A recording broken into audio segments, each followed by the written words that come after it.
Let's go. I wake up to a little bit of drool on my pillow, feel like it's gonna be a bad day. Yeah, I'm tired of shit, and the coffee ain't hit yet, damn, ain't that great. I don't wanna go to work, cause my boss is a jerk, and I'm not even that. បងប្អូននេះគឺជា Xiaomi SU7 Ultra Series ឆ្នាំ 2025 Made in China ផលិតផលរបស់ប្រទេសចិនណាពុកម៉ែបងប្អូនទាំងគ្នាបាទដែលជាប្រភេទឡាន Luxury អគ្គិសនី High Performance បានបំពាក់មកជាមួយនឹង motor អគ្គិសនីចំនួន3និងផលិតកម្លាំងសេះបានរហូតដល់ 1526 horsepower វាដំណើរការដល់ពង2គឺ all-wheel drive ហើយពី0ទៅ100 km គឺវាចំណាយពេលត្រឹមតែ 1.98 second តែប៉ុណ្ណោះ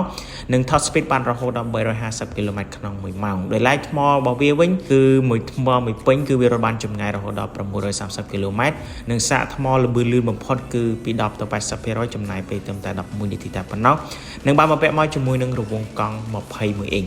បងប្អូន Xiaomi Ultra High Performance នេះវាបាន design មកជាមួយនឹងទ្វារ4កែ5 Sedan និងបានបំពាក់មកជាមួយនឹងអំពូលភ្លើងគុជ LED សញ្ញោ LED Daytime Running Light Stop ក្រោយក៏ជាប្រភេទ LED Sensor មុខក្រោយកាមេរ៉ា 360 មាន Auto Parking អេក្រង់ Touch Screen 16 អ៊ីង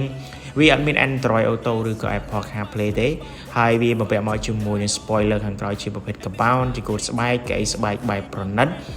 ជាលក្ខណៈបែប premium ដំបូល compound ខាងក្នុងរបស់វាបំពាក់មកជាមួយនឹង compound ដើម្បីឲ្យរថយន្តរបស់វានឹងមានទម្ងន់ស្រាលពុកម៉ែបងប្អូនទាំងគ្នាបាទនឹងបានបំពាក់មកជាមួយនឹងប្រព័ន្ធសុវត្ថិភាពដូចជាប្រព័ន្ធជួសដំណឹងពីការបោកប៉ះ lane keep assist ប្រព័ន្ធរក្សាគន្លងផ្លូវ blind spot door opening warning auto high beam traffic light reminder និងមាន option ទំនើបមួយចំនួនទៀតផងដែរនិងវាមានតម្លៃ $7,553 ដែលនេះគឺជាតម្លៃនៅក្រុមហ៊ុន Xiaomi មិនទាន់គិតបន្ថែមចូលពុកម៉ែបងប្អូនទាំងគ្នាបាទ